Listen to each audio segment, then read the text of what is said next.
Good morning, good afternoon, good evening, wherever you are, and thanks for stopping by. I decided I'd take a moment and talk about the Panama Balboa. A friend of mine down here who also answers letters and communications from people outside Panama, and I get the same problem, had the same problem for 18 years now, don't quite understand what is going on, and they think there's an entirely separate currency and so forth, and they don't understand the role the Balboa plays. So I'm going to try to explain that to you as briefly as possible. But I'm going to be sure you understood the bits and pieces of it, because it isn't just a simple, oh, well, yes, there are two currencies down here. No, that's not the case. So let's go back to 1904. The Americans are here. The canal's construction begins.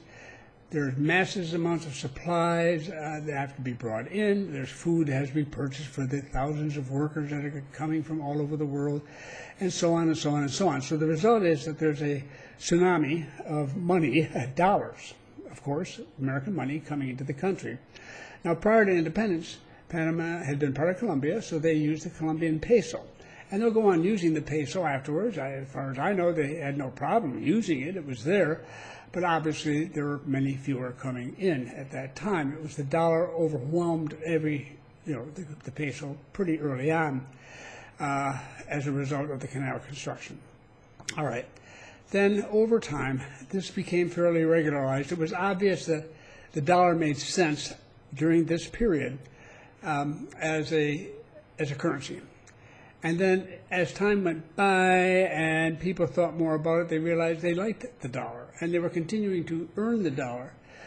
So why not keep the dollar? And so they did. Now, for reasons I'm sure that included, among others, some pride. Who wants to say somebody else's currency is your currency and it's the only one, and so forth? I don't know. Maybe that played a role in it or not. But eventually a Panamanian Balboa was created. Now, what does that really mean? And there's a reason for it that fits into the story. So let's take a moment to consider the Panamanian Constitution, which has a lot of detail in it. And one of the things that it deals with is the currency for the nation. And it's all dealt with in one article. And in Spanish, it's 10 words. In English, the translation is 12 words, which is unusual. In English, it's longer than the Spanish. But that's it. That's the sum of it all. And it's the 262nd article, Article 262 of the Constitution. And I'm going to give it to you in both languages so that my Spanish-speaking visitors can make sure that I'm saying the right thing. And I am, trust me. But anyhow, what the Constitution states is, no habrá en la República papel moneda de curso forzoso. Very simple. In English, that translates directly as, there shall not be in the Republic paper money of legal tender. Okay. There is no paper money that's legal tender in the Republic of Panama. Coins are a different story. But American coins aren't legal tender in the Republic of Panama without that being mentioned. But Panama can make coins. That's what they're saying. That can be done, but not paper money. So the Balboa is found here in the form of coins. It's as simple as that. They're only coins. They run from a 1 cent centesimo to a $1 coin. I call it a dollar coin. It's a Balboa coin, but it is worth exactly precisely $1. I thought I had it with me. Let me get one. I'll just show it to you very briefly. I'll be right back. Okay, so here we go. This is a 1 Balboa coin that's worth exactly $1. No more, no less. Sort of nice, but nothing special. Now, here's a nice shiny new 25 centimo. A 25 cent Balboa coin, and this is the not quite so shiny and new, American quarter. If you could see them, you see they are the same size, they're the same composition, they're almost identical, except of course the words and the symbols printed on the two are quite different. All right. That's the only Balboas that we've got as money, as currency. That's it. And there's no bills. There was in 1941 briefly a period when one of the presidents did go ahead and print them. The next president, he got overthrown. The next one came in and had them all picked up and burned and destroyed. A few hang out here and there. If you could ever find one, you'd probably be able to get a fair sum of money for it. But now, 80 years later, I don't think you're likely to find any that haven't been found already. But whatever, who knows? Those are the Balboa coins. And that's it, all right?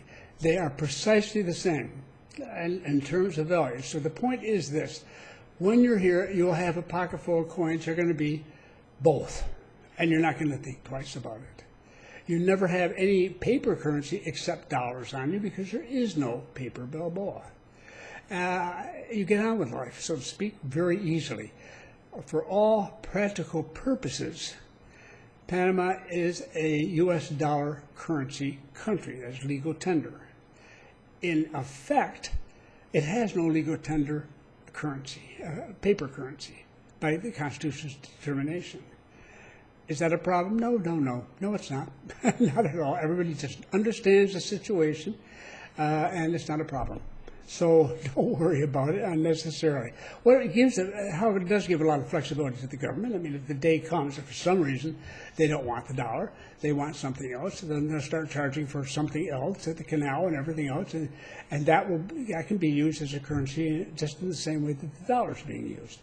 So the critical element here and why you would convincing any Panamanian I've ever met on this time, when I raised the topic when I was here new and I was still learning things and so forth, when I would raise the topic, wouldn't you think it better to have your own currency, looked at me like I had to be out of my mind. I said, no, absolutely out of the question, forget it, no, and no again. And it's very simple. They've seen what goes on and all throughout Latin America with governments that have their own currency and then politicians who go out and spend it. And they just turn on the printing presses when they need more. I've been down, I was in Peru once when it was going through a horrific level of inflation. And let's just say it was not a pretty sight. It was crazy. I mean, every 15 minutes the rate changed. I had to go out, talk to a guy in the corner, street corner, who had a little walkie-talkie, if you know what those are, to check in with the main office to find out what the exchange rate was at that moment. And then he would change my $10 or $20, however much I was getting changed. I only changed enough for what I needed at that moment. And then he gave me, what were they, quetzales, I think they were. And I would go back and pay for my dinner or whatever. And it was so automatic and normal. And you never went to a hotel to change money or anything else. You always did it this way, got the best rate. It's crazy, right? Here, you never, if you've got dollars, what are you going to do? I mean, I often tell people, if you come to the airport and you start looking for a place where you can change your American dollars for Panamanian Balboas, you're going to be there all night until somebody finally tells you the truth. There is no exchange at all, none whatsoever. So, but what we do have is a form of discipline to the government. And that's why Panamanians really feel attached strong to the dollar. They've known it when it's been high and strong and low and bad and all this sort of business, up and down over 118 years, and they wouldn't want to give it up at all. They have no good reason to do so and plenty of good reasons to hold on to it. And they, above all, are not going to be printing their own currency and allow their politicians to spend it as they see fit. So I think that's pretty wise. And they've gotten along to it. You're used to it. I've traveled through so many different countries and 40-something of them, and all sorts of different relationships with the use of currencies and what have you. I think this is a perfectly decent way to do it. I approve. I really do. I think it actually does what they want it to do. It does provide that, because every dollar this country spends, it must earn. And every dollar it borrows must be repaid with the dollar which it has earned. It earns its way every day, all the time, never being able to print its own currency. And although it mints some coins, that's done so they don't have to ship a ton of pennies and nickels and dimes and everything down here every once in a while. So that's the only reason why we have coins, is to avoid that. In fact, that's why we had the dollar coins introduced a few years ago, and there was an uproar. Nobody wanted them. They don't want dollar coins. They want paper dollars. Is that clear? Okay? So they were going to plan to have a second. They said they were going to have a $2 Balboa, and or a 2 Balboa that was worth $2. And it never happened. There's a negative reaction to it. And recently the government said they're no longer going to be minting any of these $1 Balboa coins. And so, but they'll last forever. You have them when you're down here, I have no doubt. So that's basically what it boils down to. It was convenient. It followed, it made good sense to do at the time.